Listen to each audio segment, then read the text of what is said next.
Hi there guys, and thank you for joining me for another video. Just before we get started, please take a quick second and click on that subscribe button below and support the channel. If you already have subscribed, thank you for the support, and let's get straight into it. Today we're going to be having a look at Sony RX100 V. This has been quite a difficult video for me. Didn't know how to go about making the video. I wanted to, of course, like I usually do, unbox the item and I'll show you what's in the box. I did film that. I thought there's plenty of unboxing videos on YouTube, so I got rid of that. Then what I thought is I'll show you the few other items that I actually purchased while getting the camera as well.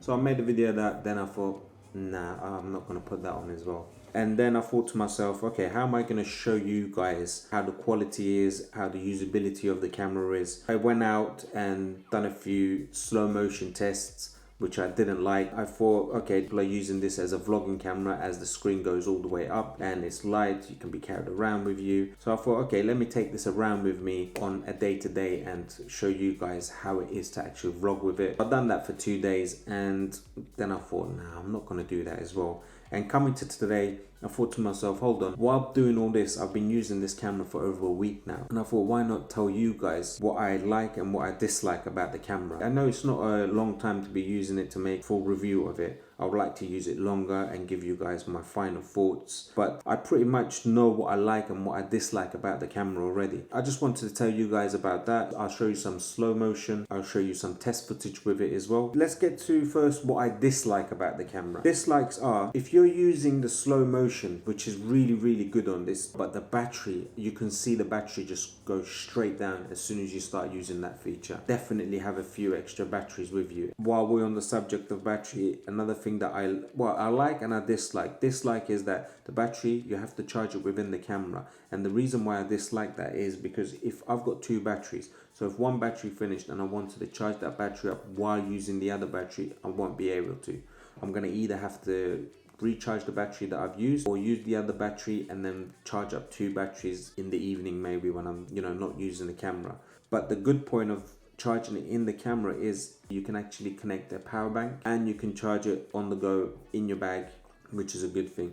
And charging the batteries up, you have to open this little flap on the side. This is the first RX100 that I've owned. This just feels very flimsy to me. It feels like if I bend it too far back, it's just gonna fall off. Another thing that I dislike about the camera is when you put a tripod on this, you're not gonna be able to get into the battery or the memory card if you've got a tripod, which is quite annoying as well. Apart from that, the build quality, it feels really solid in the hand. The quality that comes out of it is amazing. You can shoot in S-Log too, which is very nice if you want a flat image and grade it later on in post. The 4K actually records in 5K and then it scales it down to 4K and the image is much more cleaner and sharper. All of this in such a small package. The thing I love about the camera is just the size. I grab this, put it in my pocket, go out, and when I need the camera, take it out, do my video, do my photos. It's absolutely amazing. And coming from a DSLR, when I'm taking photos, I do like to use the viewfinder, and this has it. It's absolutely brilliant. The viewfinder is very bright. So I love this, and I love the fact that it switches the camera on and switches the camera off as well. Of course, you can change that if you prefer.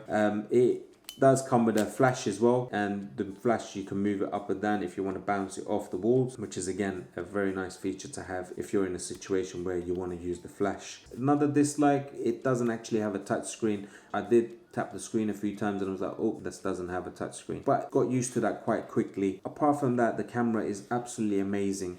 I want to show you guys some of the test footage now as well. Let's just go straight into the slow motion test footage. 240, 480 and 960 frames per second. Absolutely amazing. Of course, the higher frames per second you go to, 960, 480, the image quality does come down a lot, but if you do need it, it's there. I would recommend 120 or 240 and the rest if you really need it. I'll show you guys the continuous shooting at 24 frames per second. I've got this set up to JPEG and RAW, so it's taking JPEG and RAW images at the same time, and you guys got to hear this.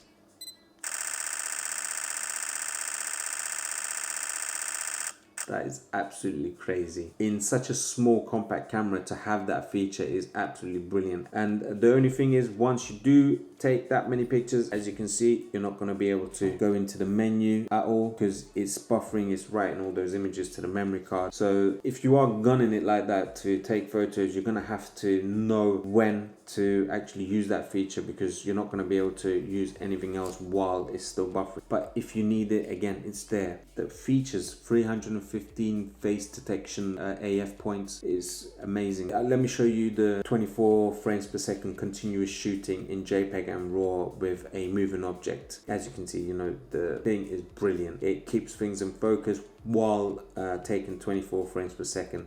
Overall, the camera is amazing. I've seen so many reviews of people loving the camera, and Sony RX100 line been out for a while, and everyone that uses it loves it, and I can understand why they love it. I'm definitely going to keep this in my bag. If you watched the videos before, you know that I do travel often to Qatar, and I do videos over there as well, and I normally take my Canon 80D, but that's going to be staying home this time around when I'm going off soon, and I'm going to be taking this and I'm going to do my videos with this from over there. I'll show you guys a bit of test footage with normal video as well, so you can see. Actually, do you know what, let's do this. Let's swap my 80D with a Sony. Let's swap them over, and then you guys can see just the image change straight away and the video from there. But let's just swap this over now.